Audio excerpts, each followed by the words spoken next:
Assalamu alaikum. Invite endless blessings into your home. Please subscribe now, the button below.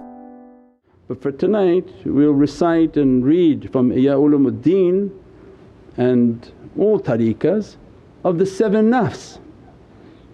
And each one can hear, we won't get to 7, we'll get to maybe 2 or 3 if we're lucky, of the nafs. 7 names of your nafs, its bad characteristics and a little bit of the understanding of its danger. Then you'll see how these teachings have implemented all of that reality. This is the whole system of their teaching and it's all meant to go after that. InshaAllah Haji Yahya has a good English and he likes to read. So nice and pronunciation and not too fast, Shaykh. If we go over something then I'll tell you to stop a second.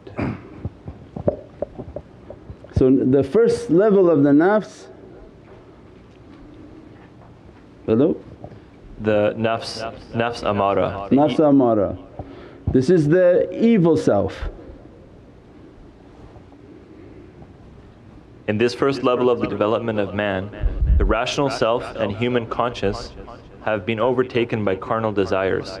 At this stage our self does not recognize the rational or moral limits on the way to achieve what it wants. This first level expresses itself in selfishness, arrogance, hardness of heart, oppression of others, lack of gratitude, ambition, stinginess, envy, anger, cynicism, laziness and stupidity. Hold on, do we know anybody like that? I don't want to know anybody's names no. But when we go over these, this is for us our own diagnosis, like a medical class. You read what they describe these awliyaullah from teachings of Prophet. This is the immense science of the self. So when you see somebody of these characteristics, they're nafs amara, that they are not accepting anything from the heavens and their understanding is to enjoy this life with whatever ability they can, regardless of who's affected, who's helped and who's harmed by it. Thus the self on this level is attached to the worst of characteristics against which we have been warned by Allah and His Prophet. For instance, self-admiration, arrogance and pride, hardness of the heart, oppression of creatures, fondness of exposing the faults of others, lying, gossip, backbiting, envy, jealousy, criticism, undeserved self-praise, bitterness, attachment to what belongs to others even if it possesses something better, lack of contentment, constant complaining, lack of gratitude, blindness to blessings, wishing to increase without effort, extreme selfishness, greed and covetousness which knows no bounds. Like TV now, there's not a television station or channel that they call news, and it's not news, it's just this. It's a whole bunch of nafs amara people sitting in front of a camera displaying all these characteristics, what they call talk shows, commentary. There's no more news on the television, there's nobody reporting news. They're just one after another doing every type bad characteristic. Why? So that when you watch it you begin to absorb it and you think this becomes a normal for you, that you'll go out and you'll do this. If you are doing these things then you're at the level of nafs amara. So you don't have to admit to your shaykh how high you think you are, you just read this and say, oh that's where I am, yes this is your maqam. Love of control, love of self and its desires, hatred for those who criticize it even if it is for its own good, and love for those who praise it even if it is in hypocrisy, rejection of advice and counsel and only talking about itself. Originally the nafs, the false ego, was one of the Creator's gifts to man, but because we allow the nafs to lean towards material values, to take pleasure only in worldly life, our nafs has become almost animal-like while its shape remains that of a human being. This nafs is our worst enemy, who is living inside of us, dominating and tyrannizing us and keeping our human soul imprisoned and forgotten in the depths of our subconscious. On the level of commanding nafs, influences are very heavy. Unless somebody wise and strong holds you by your hand and takes you out, it is very difficult, if not impossible, to get rid of these influences. When we follow our rational decision and are rescued from our misery by a strong teacher, then we may rise to the second level, the blaming self, nafs lawama. Thus the soul is pulled out from the dark dungeon of the ego to the light of conscience, and we will see our arrogance being transformed into humility, vengefulness, and hate into love, anger into kindness, lust into chastity, if Allah so wills. The remembrance that is appropriate for its treatment is La ilaha illallah. So then understanding these, and then we ask ourselves, am I in that? So when people understand they have a lot of bad desires, a lot of bad characteristics, they're not changing their characteristics, then this is to understand that this nafs of mine is at that level and it continuously pulling me towards the badness. So we come to tariqah because they're showing there's no help for you with yourself, there's no self-help. Has to be through Allah giving guidance. When Allah gives guidance, He dispatches the lion tamers. So that to begin to send an energy, a teaching, a reality, stop what you're doing. And by accompanying these associations and watching the teachings, taking the fires and the lights of these teachings, making the madad and the ta'weezes and all of these things are all the implementations to lift amara out and to take the servant out of a deceitful character and to acknowledge Allah, to feel it, to love it and to understand the Divine Presence, inshaAllah. Nafs al-lawama. Now that if we rise from that bad characteristic, then 99% of those in tariqahs are trying to stay in this category. The blaming self. This is the second step in the development of man, where man becomes aware of his actions, is able to differentiate right from wrong and regrets his wrongdoings. Yet he is not able to totally stop doing wrong because it is very difficult to break the habits of his previous state. He tries to follow the obligations of his religion and he prays, fasts, pays alms and tries to behave properly. But he wants to be known as a reformed person. He publicizes his piety, his good deeds and expects appreciation from people. This makes his behavior hypocritical. Sometimes he realizes this, regrets it and tries to change. Hypocrisy is the principal danger in this state. One sec. This is important understanding, the hypocrisy. But it's not for you to change the prescription.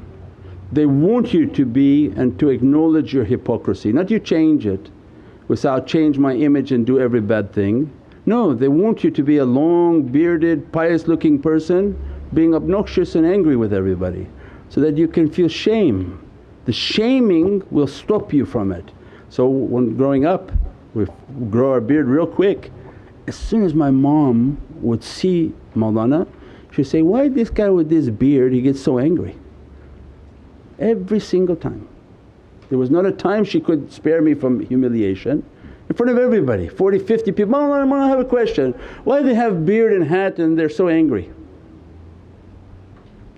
The solution wasn't you take your hat off and shave your beard and say, no, I want to be an angry person, just don't want anyone to know it. No, this was a protection and a reminder of my hypocrisy. And at some point you feel like, this is horrible Ya Rabbi, and you cry that, don't let me be and to die as a munafiq where I have this image of my beard, my turban, my company, my shaykh, I'm doing all these things and doing every type of horrific act. They want you to feel your hypocrisy and they cry out to Allah, remove this hypocrisy from me so that I'm worthy of what I'm trying to follow and the image I'm trying to display. But shaitan comes, whispers, now we'll go into, he'll whisper, oh take it off, leave hypocrisy. What do you mean leave hypocrisy?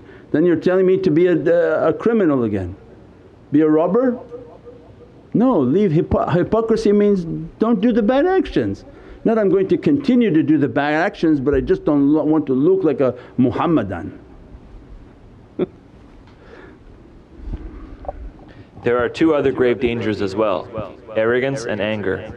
Every little attempt to be good compared to the previous state seems like a major achievement. So we think we are the best and get angry with others who do not seem to respect us. Arrogance, hypocrisy, anger, intolerance, and lying to ourselves can overtake us. At the level of nafsi lawama, the devil injects his character of arrogance into our veins and whispers into our ear, you are as good as your teachers now. Not only do you know as much as they do, the way you behave is better. If they were able to apply what they teach in their own lives, they wouldn't be half what you are. You don't need their preaching or their advice. Now let people see your wisdom and your deeds so that you will be an example to them. Not only the whisperings of the devil, but all worldly life is against the seeker at this stage. It is a self that is in constant fluctuation between obedience and disobedience. One time it is heedless and falls, and another it is aware and resists. This is the natural station which we start from at birth, and from there we descend or ascend. Its sign is the fluctuation between the characteristics of the people of this world and the people of the next world. It is not the same base condition as the commanding self, but the two desires of immortality and sovereignty are still active in it, although in a much reduced or weakened condition. This is the first stage of salvation for the self and the first step towards its purification and success. Alhamdulillah. With that understanding, that's enough for now. Inshallah we'll go into the rest maybe tomorrow.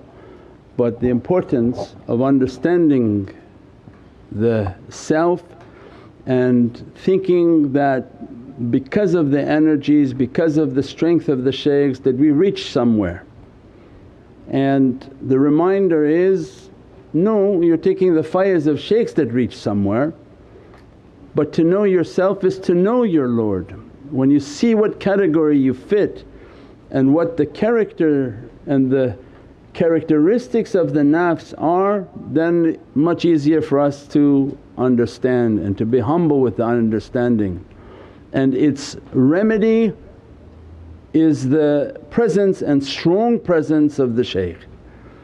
For if you're not strong in the presence with the shaykh, you will fall into the deceit of shaitan. We can read a little bit of nafs al-mulhimma,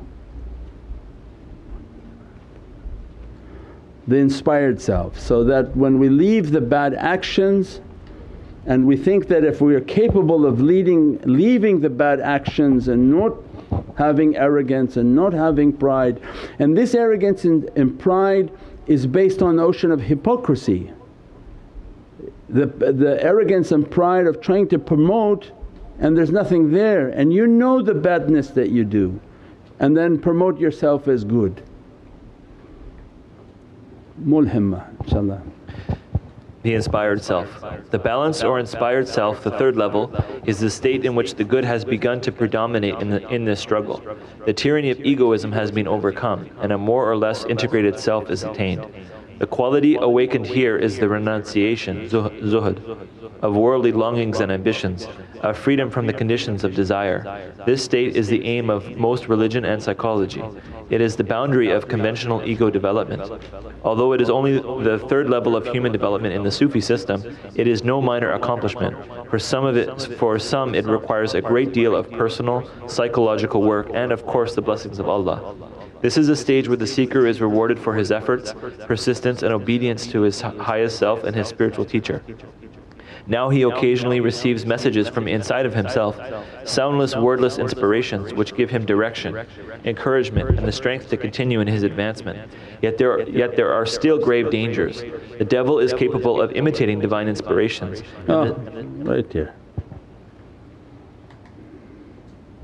So we reach a point in which we try to control the obvious bad, the arrogance, the wildness of the character, the ocean of hypocrisy. Everyone's going to go through it. If you don't feel that you've been through it, then maybe you're not there yet. There's no way to leave it, you don't jump over that ocean. The ocean of hypocrisy has to be felt, that you're trying to exemplify good character and you're yelling at home. You're trying to exemplify good character, you're yelling at work where you think nobody sees you. You're doing bizarre things on the internet. All of these things is ocean of hypocrisy. Giving advice to people when you have yourself know that you're completely empty, that you're crazy. and going giving advice for marital life and people's lives. Most psychiatrists are crazy and they're giving people advice. So from an ocean of nifaq and hypocrisy to give people advice when the advice should have been for yourself. So then tariqah comes and says, advise only yourself, talk only to yourself, build yourself, so that Allah doesn't keep looking at you as a hypocrite. That's why then the path was based on silence. Don't look at the one who talks and think, I should be talking too. Put a rock in your mouth. The one who's talking is in big trouble with Allah for his hypocrisy or her hypocrisy.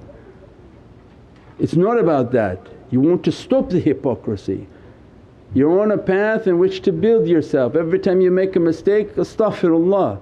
Every time your family's angry with you, forgive me, forgive me. Ask them for forgiveness and then begin to pray to Allah for forgiveness. Ya Rabbi, take me out of this ocean of the munafiqeen. Don't let me to die in this state of munafiqeen. So we have to traverse, this is like this siratul mustaqim and say, I'm not going to go over the fire. No, everyone walks the line, nobody has left it. So everything you do and identify yourself, but you're angry and explosive and fiery and all these characteristics that we described, then Allah looks to you, you're a hypocrite. So then you should be crying every night to get out of hypocrisy. Not that you take off your Islam but you take off shaitan. Don't leave Allah to run into the hands of shaitan but to throw out shaitan so that you are with Rahman. The next level that they begin to step into that ocean is that the overwhelming fires and energies, their practices and all of their disciplines are now moving in onto them, dressing them, blessing them. And the knowledges they acquired are real for them and they have a firmness in their faith and they firmly fought against the hypocrisy of their character and they didn't speak until they were ordered to speak because they knew their hypocrisy. Now what? That is why at this stage the guidance of a master is so necessary. One who will be able to distinguish the true inspirations from the false imaginations. It is during this period that the relation between the seeker and his master has to be the closest. The seeker should not hide anything from his teacher. He should reveal all his hopes, his fears and his faults. Even if he feels resentment or opposition to his teacher, he has to confess these to him. They are like the symptoms of a disease which a sick person must reveal to the doctor in whom he has confidence. Just as he heeds the advice given or the diet prescribed or diligently takes the medicine given, if he obeys the counsel of his master he will be able to advance. Another affliction during this period is a change in understanding and sensibility. It is as if he forgets all that he knew, even his idea of himself. New impressions do not correspond to the old ones. He is apt to see things differently, to misunderstand them, to make mistakes. He feels as if he does not exist. He may imagine that he has reached the final level of fana fillah, to lose oneself in Allah. But this feeling has nothing to do with that high state. He should realize that it is a state of helplessness, of emptiness, a state of desperate need. This is the last level of danger for the self, for it is still vulnerable to descending to the lower stages of blame and commanding. At this stage, the two desires for immortality and sovereignty are dormant except in passing thoughts. Means then its survival is a strong relation with the shaykh. Why? So that you're not living in your imaginary world, you're not to listen to your inspirations, you're not to listen and follow your inspirations. Your inspirations are only for your ibadah. You don't make any decisions based on what you feel is coming to your heart, because in this training they're teaching it's not your heart that you're dealing with. You're not in Divinely Presence, you're in the presence of shaitan and your nafs, the two sharik. And they're trying to inspire you to go and do things without asking your living guide. And now by help me at nurmuhammad.com you don't have to ask about the colour of the paint of your house. These are just major decisions in which you're going to make a decision, I'm leaving the tariqah, I'm leaving the zikr, I'm doing this, I'm going to go now seek out this person to help me with this magic. You're not supposed to do anything of that nature other than deal with your shaykh, because now shaitan is trying to play with you in religious and pious matters. I've said that's when you see all the people in a community start to make their own centers. They have one community masjid, they go make another masjid. They think they've been inspired by God to do that, to break a community. For what? This is the bad ego, and that's when people are falling prey to that because they don't have a shaykh. And when they have firmness with their guide, it's not that they listen to him because nobody listens to the guide, but at least you can take his advice and say, his advice seems to be very different than these two guys who are whispering in my ears. Because the one who's whispering is trying to fool us with deceit. And in acts of piety, like we said before, take off your hypocrisy. No, don't take off your hypocrisy. Wear it proudly and take shaitan off. Never leave Allah's way. You want to die in a state where you're completely following Allah's way, not to follow the satanic way, and that's how he fools people and thinking this is a religious inspiration. And there are many examples, most of which you can't talk about onto the internet, of unbelievable things that people are thinking they should do this, they should do that, they should do this. No.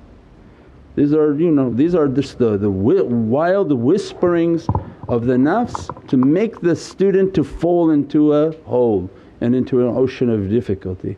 We pray that Allah guide us. This is a path into the cave in the heart of Sayyidina Muhammad, and that Allah dress us and bless us. Who knows himself will know his Lord. In this way of realities is to know myself, know my nafs, know what's happening and what tricks are coming upon me, and then I have to leave. 99.9% are in the ocean of hypocrisy, and all night long they should be praying and we should be praying, Ya Rabbi, take away nifaq, take away all this hypocrisy. Don't let me to die as a munafiq. Bi hurmati Muhammad al-Mustafa wa basir Surat al-Fatiha. Click the link now to subscribe.